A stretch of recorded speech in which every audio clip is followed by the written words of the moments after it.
Fala galera, tudo bem com vocês? Hoje na nossa aula de biologia nós vamos falar sobre o reino Plantae. Aqui a gente começa a falar desse reino, que é o reino constituído pelas plantas propriamente ditas.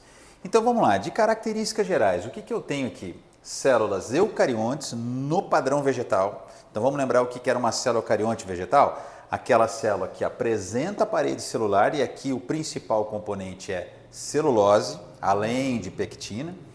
Estas células apresentam cloroplastos, então elas são capazes de realizar fotossíntese, vão produzir o próprio nutriente orgânico, o próprio alimento. Essas células também apresentam os grandes vacúolos, os vacúolos que vão controlar a água dentro da célula.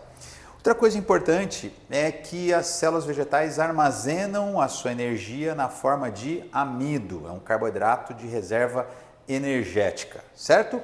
Muito bem, então, eucariontes com cloroplasto, presença de parede celular, de celulose, agora você pode falar que é celulose, né? E os organismos são capazes de produzir esporos. Então lembra, quando produz esporo, a meiose é classificada como meiose espórica. Dentro das plantas eu tenho 4 grandes grupos. Vamos relembrar, e aqui é importante a gente aprender a dar um sentido para essas palavras. As briófitas, que teríamos como exemplo os musgos, as hepáticas, os antóceros. As briófitas são caracterizadas por não apresentarem, veja bem, não apresentam tecidos condutores de seiva. Como é que a seiva é distribuída? De célula em célula.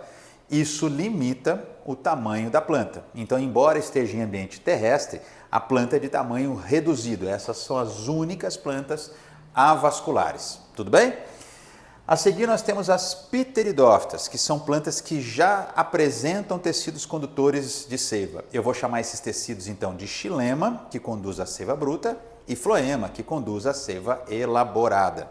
Essas plantas então, assim como gimnosperma e angiosperma, são classificadas como plantas vasculares, têm tecidos condutores de seiva. A gente também pode chamar de traqueófita, lembra traqueia, tubo. Depois eu tenho lá então um exemplo de pteridófitas, as samambaias e as avencas. Depois nós temos aqui gimnospermas e angiospermas. Quando termina com o esperma, significa que esta planta é capaz de produzir semente. Uma função importante da semente é guardar o embrião, guardar e proteger o embrião. Dentro da semente também vai aparecer nutriente para esse embrião. Certo? Então, gimnosperma apresenta a semente, angiosperma apresenta a semente. A questão é, como é que essa semente vai estar no organismo? Encapsulada, protegida por uma cápsula? Então, eu tenho uma angiosperma. Não capsulada, semente desprotegida, semente nua, então eu tenho uma gimnosperma. Então, plantas que produzem sementes, as espermáfitas, seriam gimnospermas e angiospermas, com um diferencial.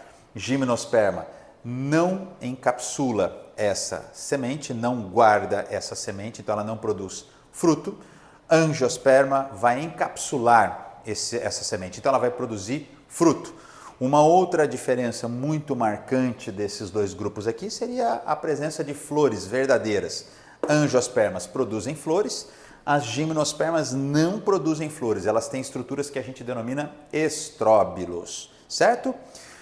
Muito bem, então exemplos de gimnospermas para vocês guardarem. As araucárias, os pinheiros, a gente vai chamar de coníferas. Das angiospermas eu tenho os famosos grupos monocotiledôneas e eudicotiledôneas. Dentro das monocotiledôneas eu teria gramíneas, coqueiros, bambu, cana, milho, orquídea, bromélia, arroz, trigo. E dentro das eudicotiledôneas eu teria as famosas leguminosas. Nós vamos lembrar então de feijão, ervilha, soja. Tem também cajueiro, mangueira, jabuticabeira, laranjeira. São plantas que podem crescer bastante. Existem muitas diferenças dentro das angiospermas, tá? É importante a gente guardar algumas delas. Aquelas que vão produzir raiz principal com ramificações laterais, né, são as eudicotiledôneas. As raízes em cabeleira, parece um espanadorzinho de pó, são as monocotiledôneas. Folhas com nervuras paralelas, monocotiledôneas, com nervuras reticuladas, são as eudicotiledôneas. Então existem várias diferenças entre mono e eudicotiledônia. Importante a gente guardar isso, certo? Mas as duas compõem um grupo chamado angiosperma, que são as plantas frutíferas. Tudo bem? Uma coisa importante sobre as plantas é a gente revisar essa questão do ciclo de vida das plantas. Todas vão apresentar um ciclo muito parecido com isso daqui. Agora é óbvio, vai depender da fecundação, vai depender da planta que a gente analisar, mas vamos lá. As plantas, então, nesse ciclo aqui, nós temos nas plantas dois tipos de indivíduos. Os esporófitos e os gametófitos. O que seriam os esporófitos? São aqueles vegetais com a capacidade de produzir esporo. O que seriam os gametófitos? São aqueles vegetais que têm a capacidade de produzir gameta. Lembrando sempre que a meiose nos vegetais é espórica. Então, nesse ciclo aqui, a meiose vai acontecer nesta passagem aqui, ó, meiose. Eu vou colocar o símbolo R, ponto de exclamação, para você lembrar que é a meiose que está ocorrendo aqui. Não quer dizer que só tenha reducional, não é isso, mas o R, ponto de exclamação, vai dizer para a gente que nessa passagem vai ocorrer a redução da ploidia. Então, o esporófito vai ser o vegetal com a capacidade de produzir células denominadas esporos. Está aqui a classificação meiose espórica. O que acontece com esses esporos?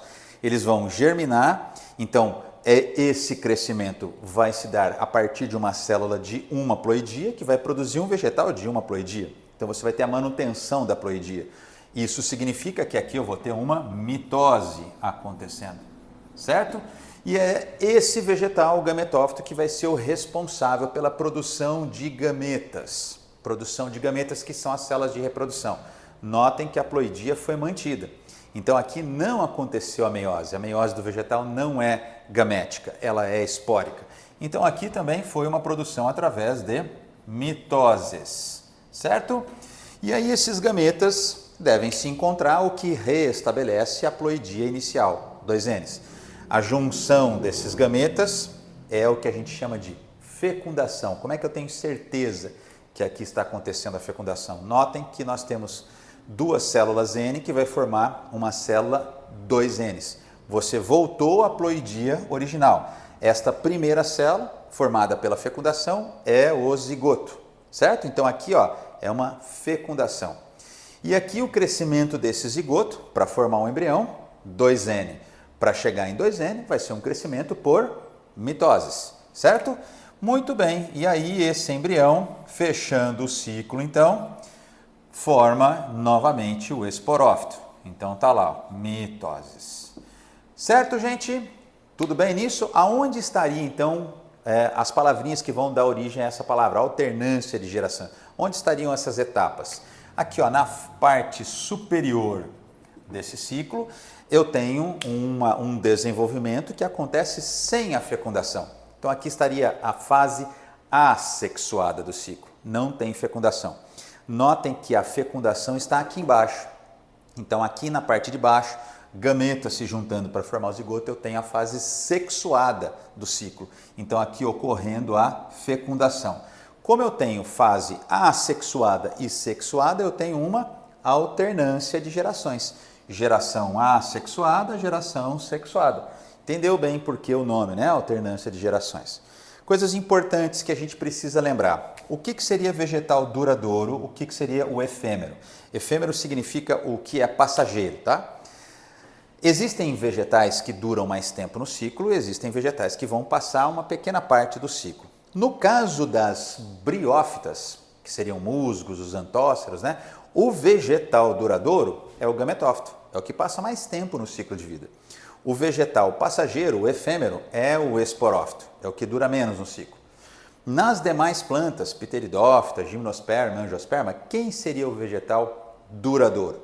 Vai ser o esporófito, o gametófito passa a ser o transitório, o efêmero. Então ocorreu uma inversão dos tipos de vegetais. Tudo bem? Uma dica importante, se a planta possui vaso condutor de seiva, xilema e floema, se a planta for vascular, portanto, esses tecidos condutores só podem aparecer no esporófito. Então, como a condução da seiva vai ser feita de maneira mais eficiente, então esse deve ser o vegetal duradouro. Tudo bem? Outra coisa importante é, esta fecundação depende ou independe da água? Se a fecundação, se o encontro de gametas depender da água, o gameta masculino vai precisar de um flagelo para se deslocar até o gameta feminino. Nós vamos chamar esse gameta masculino então de anterozoide. Tudo bem? O gameta feminino vai ser sempre a oosfera. Quais são as plantas que dependem da água para fecundação? Briófita e pteridófita. Isso me faz pensar que elas não podem viver longe de ambientes úmidos. Plantas que independem da água para fecundação. Se elas forem independentes da água, elas vão ter que ter um outro mecanismo para que os gametas se encontrem.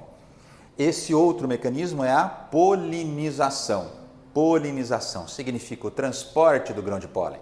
O gameta masculino está dentro do grão de pólen. Quem vai transportar o grão de pólen? Pode ser o vento, exclusividade do vento, as gimnospermas. Pode ser o vento ou algum animal, um pássaro, pode ser um inseto, pode ser um mamífero, caso do morcego. Essas plantas que têm uma diversidade maior de polinização são as angiospermas. Então, gimnosperma e angiosperma independem da água para a fecundação. Neste caso, o mecanismo envolvido vai ser a polinização. Tá certo? Espero ter ajudado vocês. Até mais, gente. Até a próxima.